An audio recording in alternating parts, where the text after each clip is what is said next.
Three, two, one. I like the countdown because I see you scramble to the mute button. That's why I got to start talking. We start looking at the phone and answering emails. Yeah, I was on to other things. Yeah. How you doing, man? Good. Live and kicking. Yeah, I appreciate you doing this. I appreciate it. Now, last time we did this, I feel like we were at the start of the football season, and it was going to be a different year. I just didn't know that your Packers were going to be gifted the NFC Central with this particular season. What's going on, man? Are they just going to run away with this thing out there? Well, first off, it's the North Division, not the Central anymore. That's true. Nope. I'm old. You had Tampa Bay with us for a second there.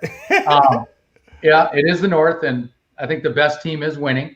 I don't think there's any doubt on that. So yeah. We'll see what the rest does. My defense still scares me, but yeah. Whatever. Well, and look, I'm a Browns fan, and so their record is a complete farce. But I do find it very Brownsy that we're 8-3, you're 8-3, and you guys I think are up by 3 games, and we're back 3 games. Like that, it's a 6-game swing with the same record. It's Cleveland. Exactly. It's a very Brownsy thing to do, but. All right, so thanks, man, for doing this. I appreciate it. Obviously, you and I have done this a few times, and I get asked a little bit of like, why, what's your goal with these type things? Are you selling Loan Depot? What's the game plan? And this is why I love working with you, man. I mean, at the end of it, the whole goal for this live stream is to help originators and leaders at other organizations be successful at their organizations.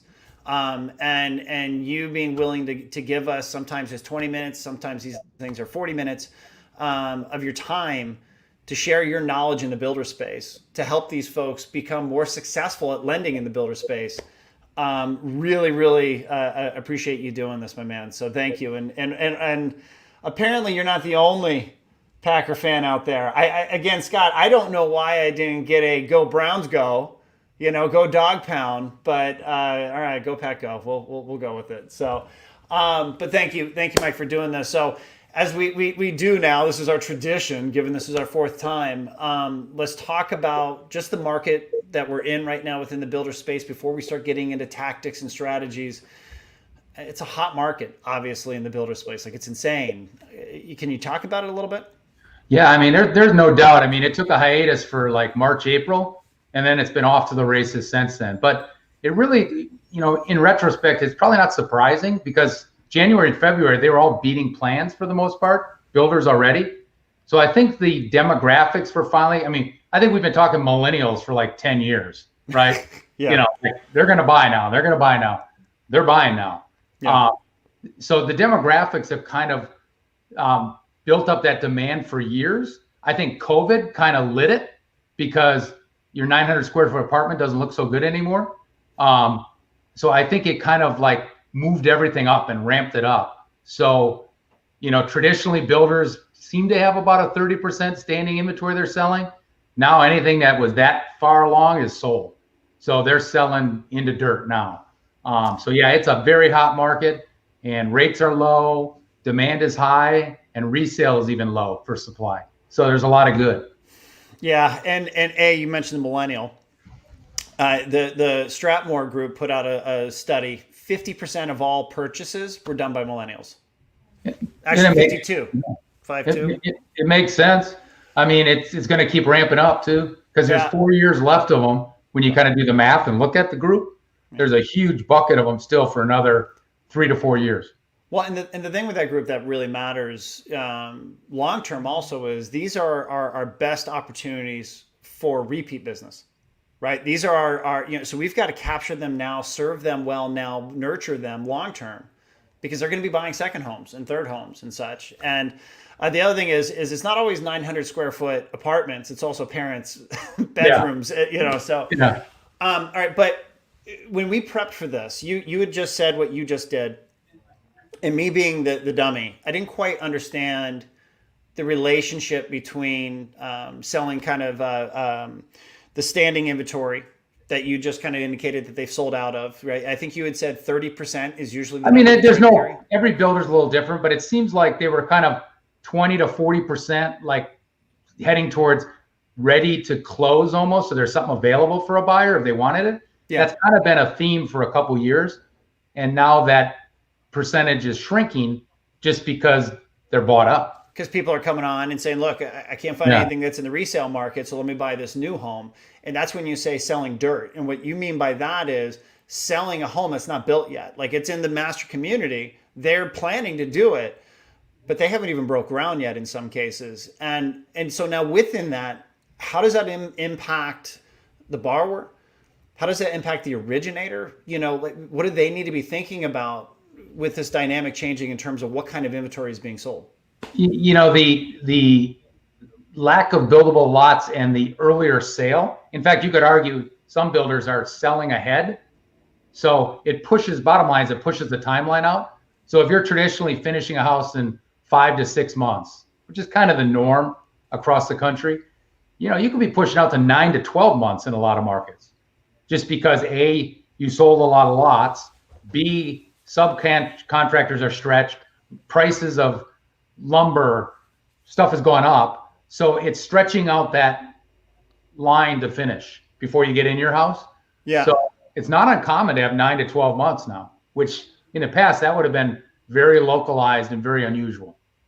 And so as an originator, look, part of the buying process is we got a Pittsburgh Steelers fan. I'm sorry, midstream. I gotta throw it out there. Wags, I don't want to hear it. I don't need to. As a Browns fan, you're the reason I'm 3 games back. Thanks. But so traditionally, like look, part of that buying process that you just described is obviously the mortgage, right? This is where the originator is. And so now you're seeing 5-6 months historically, now possibly stretching 9-10 months.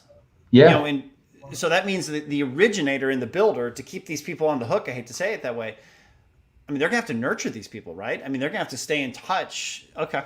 No, I get it. And COVID and lumber and COVID are also, you're seeing play an impact? Yeah, I mean, just supplies of appliances, cabinetry, because there's higher volume and the kind of a mechanism to get it here, you know, has more hurdles. Yeah, I got it. It's just more challenges. But again, builders are good at juggling challenges. That's what they do. So what do you see next year then? Do you see this kind of trend continuing? Do you think they're going to get an opportunity to build ahead again and have standing inventory, or what do you see? I'd be hard pressed to not believe 2021 is going to be good. In fact, the front half of the year is kind of baked already because they've been selling lots, right? So they've already got those sales kind of in backlog. Yeah. So 2021, I think most builders are pretty confident. I mean, I think the builder confidence index is the highest ever. So yeah, I think 2021, as long as rates still low and jobs don't go off the cliff somewhere, you know, I think you're pretty safe. After that, you know, who knows what the new hurdle will be. But I've yet to see anybody accurately forecast our world beyond 6 months anyways. So it's like, don't even bother. Okay. All right. So the thing I like about this series that we've been doing is you've really chunked out, you know, lending in the builder space and tactically, you know, kind of broke down certain subjects, really granular, so people can get some true value out of it. And when we talked about this, you felt it was a good time, especially because it's changing, to talk about the manufacturing process, so to speak, about doing builder loans, because it is different than resale, right? I mean, you just gave a life cycle of 9 months, where if you talk to a resale realtor deal, I mean, you're pissed if it goes past 30, right? And so, like those other areas, the thing I like about what you do, Mike, is you take very complicated subjects that can have a lot of moving parts and you make them simple. Can you talk about how you break down the loan manufacturing process? And then what we'll do is we'll break into each bucket. Yeah. And talk about what an originator needs to think about, and also what strategies and tactics they should be applying to make sure they're succeeding during that stage in the process. So I have some builder leaders across the country, and Todd White's one of them. He's in Southern Cal. But his favorite statement is it's the heartbeat of a loan, a builder loan. And so they have 3 parts to that. So the first part is a firm approval up front. And most old school builders, they want not a pre-qual. I'm talking about underwriting assets, income, the whole 9 yards before they sign that contract. They want a full-blown approval. So the first stage is full approval, not a half-baked one, a full one. The second stage is that kind of what I call the nurturing and time to find something interesting to talk about stage. the we're going to be friends for 7 months. Yeah. Yeah. Like, do you like text? Do you like email? What do you like? But so it's the nurturing. I'll call it the nurturing stage of the heartbeat. And then the last 60 days, we call it the wake up the file stage. And you could argue it's 75 days, but that's to ensure that you close on time. Mm-hmm. So when are you ordering the appraisal? All those stages that go into making sure you close on time. Okay. That's kind of the race to the finish stage. And that's where a lot of the, customer experience stuff gets remembered, right? They kind of forget the beginning sometimes. Yeah. If that end goes well, they're happy. So let's start at the first stage then, the first bucket, the upfront bucket. Does this market change the type of approval that builders are looking for? Can it be a softer, commitment, meaning a less chance that it pulls through? Does the type of product that a builder sell, like, is this something that an originator needs to care about? You know what I mean? When working with the builder, talk about that approval, and are there any variances of how hard and rock solid that approval needs to be in today's market? I think it's a critical question up front is how do you want to operate? Because again, if you remember our first talk was how to partner with the builder. Yeah. Because I don't want to be a vendor, I want to be a partner. Yeah. To me, this is kind of critical. Like, how do you operate? What's important to you? And in answer to your question, I would say it's getting a little more flexible. I think they're a little less traditional, especially as you get to first-time home buyers, where there's enough demand that they're kind of moving faster and not necessarily fully baking it, because they're not as afraid of cancellations. Like, again, traditional builders measure their cancellation rate and they hate it. They want a low cancellation rate. I know some builders out there, and they're a little more leaning into first-time home buyer. They don't mind cancellations because they got the next buyer queued up. Funny. So, and it's also important to note their model is they don't do a lot of upgrades. They kind of have, here's my house. So you're not personalizing it. So. Yeah. Oh, that makes sense. So in other words, because a first-time home buyer, let's face it, the reason why it's a first home is, well, they don't have a ton of cash, to buy this crazy extravagant thing. So the home is more universal, right? Meaning, all right, look, if you don't want to buy it, somebody will. Where on the upper end, you're really kind of personalizing the home, right? I really, really like this type of countertops, or I really like this funky door. And so they need a stronger pull through because, well, if this person doesn't buy it, I don't know if anyone else is going to want your ugly green, countertops. Yep. Makes sense. Yeah. And there'll usually be other timelines around it, Shane, like up front. There'll be other, I get my firm approval in 7 days, and then I need all conditions met in 21 days. They'll have these, you got to ask those questions of what's your expectation. Yeah. Now, the beauty is with all the digital action going on out there, again, another change in direction. I mean, for a W-2 person with assets, you can get a firm approval online in 20, 25 minutes. Yeah. That's good to go. Yeah. And we could leverage that a lot better than we do, actually. Yeah. Yeah. Well, for me, I think about if I'm an originator talking to the builder, and maybe I'm new at this, right? I mean, that's kind of, in some cases, some of the topics are going to be, hey, we're going to help everybody. And some it's going to be younger originators. If I'm a younger originator and I'm going into this community, we're going to talk about expectations. These are the things that I'm going to ask leading questions. All right. So talk to me about each type of unit or each type of home. Is it more of a first-time home buyer target audience? Is it a larger target audience? Does that impact your pull-through? Talk about, you can begin to ask questions in a way that is going to gain confidence with the builder, right? And as you had said, gain what they're looking for to increase that partnership. So that's huge. Yeah. So what about the borrowers? Because as you had said, you're strapping in to a 9-month ride with these folks, right? What are the things that you need to talk to the borrower about or extract from the borrower besides just an approval to set yourself up success for future stages downstream? Yeah, there's a lot to that, Shane. The first thing is you want to make sure you get them a product that's right for them. So you're kind of understanding their situation. You're going to live here. Is this your forever home? Is this your 3-year home? There's all sorts of that action up front, but then there's also in today's world with FICOs affecting rates, you could be, we traditionally look at it as give them the approval you can give them today, but sometimes there's coaching that says, but by the way, over the next 6 months, if you do this, this, and this, it can have a positive effect on your rate or on, better things can happen. But I'm approving it this way because this is the way it looks today. Yeah. And that's how I'm approving it. But don't go buy a minivan. Don't go buy. Yeah, and then there's the whole don't blow it up. Yeah. That you can say that every month actually through this process. Just say, don't take out any new credit cards. Don't close any credit cards. Don't buy a car. Yeah. Now, you had also, and we'll talk a little bit more of the use of this. But when you were educating me, you had mentioned how vital it is, especially in the beginning, because this is the opportunity that you've got the buyer's attention, right? They're most excited. They just saw the model. They want to buy the home. They're going through the approval process. So you've got a captive audience. I mean, let's face it, even though they're still going to be excited about the home in 4 months, it's just ho-hum. They're waiting for the damn thing to get built.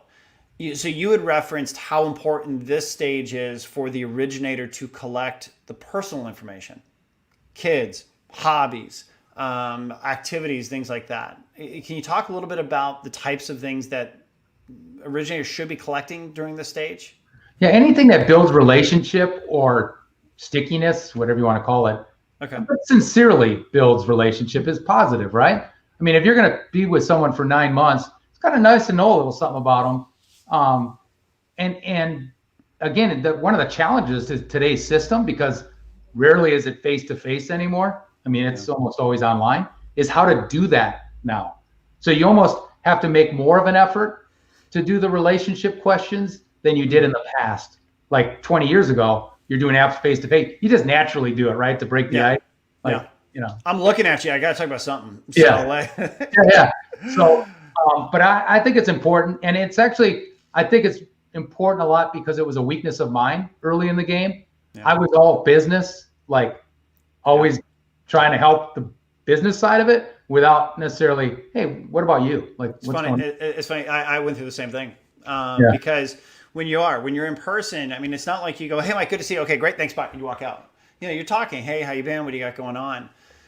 When you pick up the phone to call somebody with a purpose, that purpose is the reason why you called. It's almost like a task. It's just a checkbox to clear off and say I did it again. And I almost had to do I put a 5-minute rule in place where I would take a breath. I had 5 minutes just to talk, just to add on, just to show the person on the other end that you care. People that you work with, people that work for you, people you're working for, just how you doing? How's your family and everything else? Because if not, it gets very cold very quick.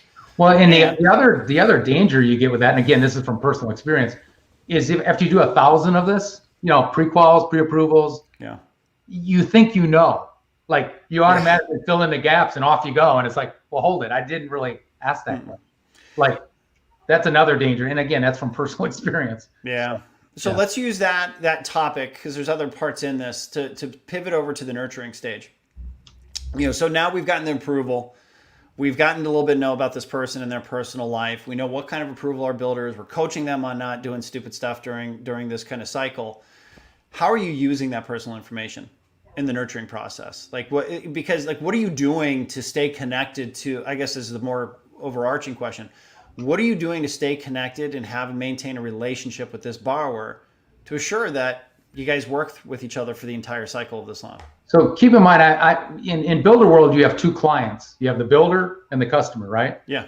So I'll take it in two parts. So the first client, the builder, you want to become part of their communication flow. So this is, again, that partnering stuff, right? So during these 5 down months, how do you normally communicate? Do you communicate twice a week? Do you send them videos? What do you guys do? And then you kind of augment that from a lending side, right? So I got to stop you. Keep your train of thought, okay? It's almost like you and the man, Dan Hansen, have worked together before. Because Dan just threw this up there. He goes, I think another important action by originator is to collaborate borrower communications with the builder sales organization to support the same message. Yeah. He literally just threw this up there. Yeah, Dan and I were both in the Union Army. You had the old, the tents on your back, trudging through mud. Yeah. It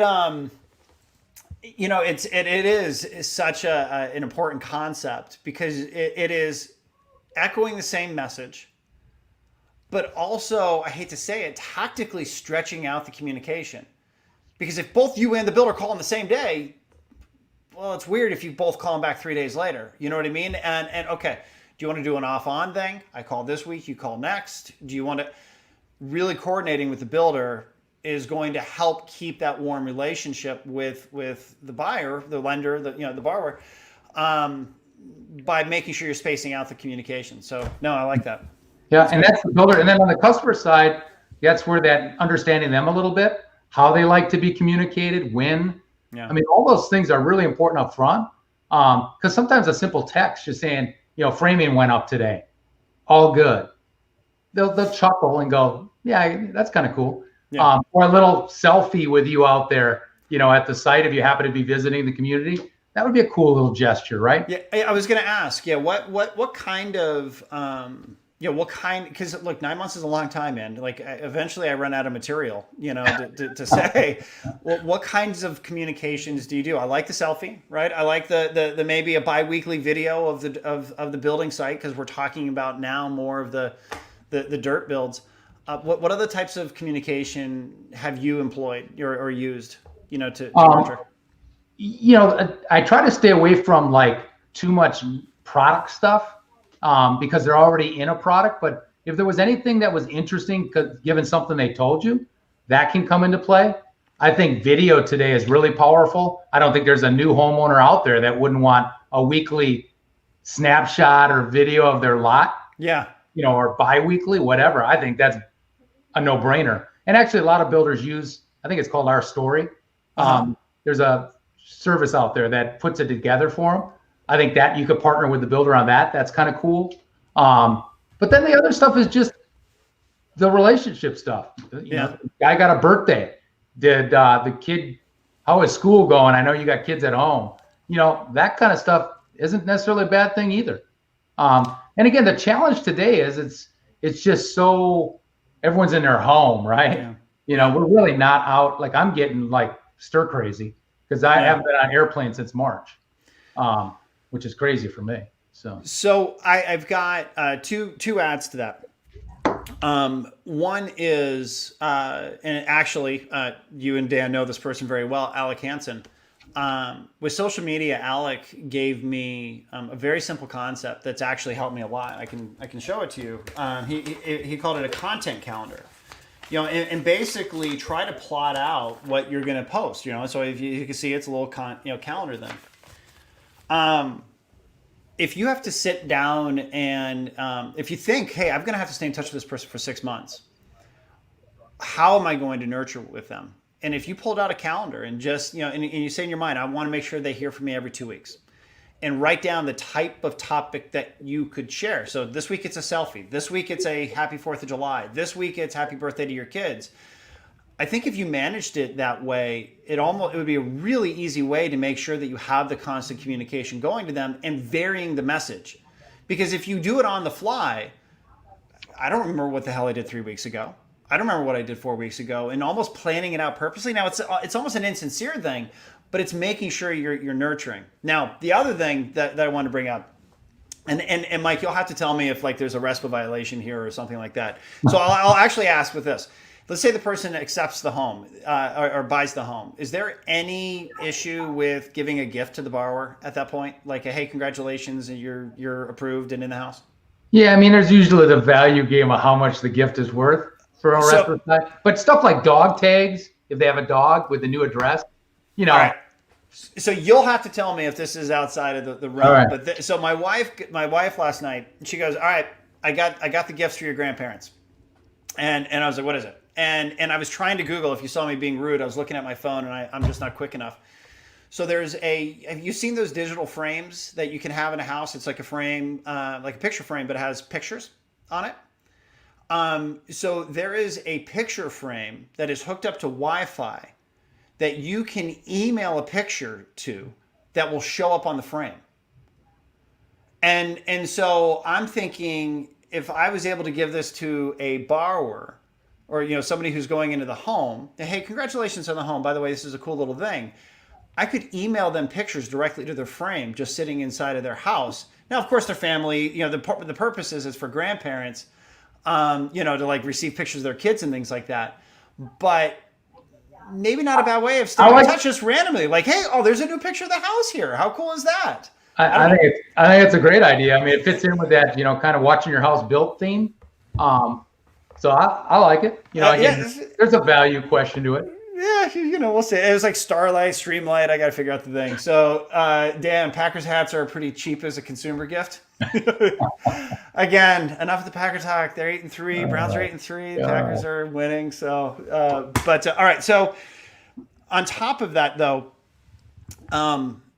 we're talking about how you guys are strategically communicating with the borrowers at the right time, actions that you can take. But if they're selling this much product ahead of time, there are a lot of buyers that the builder needs to be aware of. How are you communicating with the builder during this nurture process, this 6-month cycle? Are you keeping them up to date of what you're seeing for each buyer? Again, this is way earlier in the game. I mean, every builder has a status process, usually weekly. With updates, they might have a color coding process, red, yellow, green. Okay. Green are 90% of them. They're good to go. Customer solid. Red are the ones we talk about. But every builder has a status expectation. They might use Google. They might use, their system might be a little different, how they communicate. But we all have a relationship where it's understood that on Monday we're going to be there for the status meeting with their sales team. That's good. That's good. Which is a great opportunity for you to remind the builder of the service that you provide. Let's face it. Also, if you're good, the builders don't want to have 5,000 status meetings. So if you do this and you do this well, they're going to want to feed as many of the buyers to you as possible because, well, it's just one less meeting that they have because they just got to deal with you for their entire pipeline. I mean, that's the whole point of builder business. Usually is control. Like they want one guy to strangle. Yep. Yeah. I'm good, right? Hey, thankfully you're at home, so they can't strangle you. All right. So last stage of the process, waking up the file. What does that mean?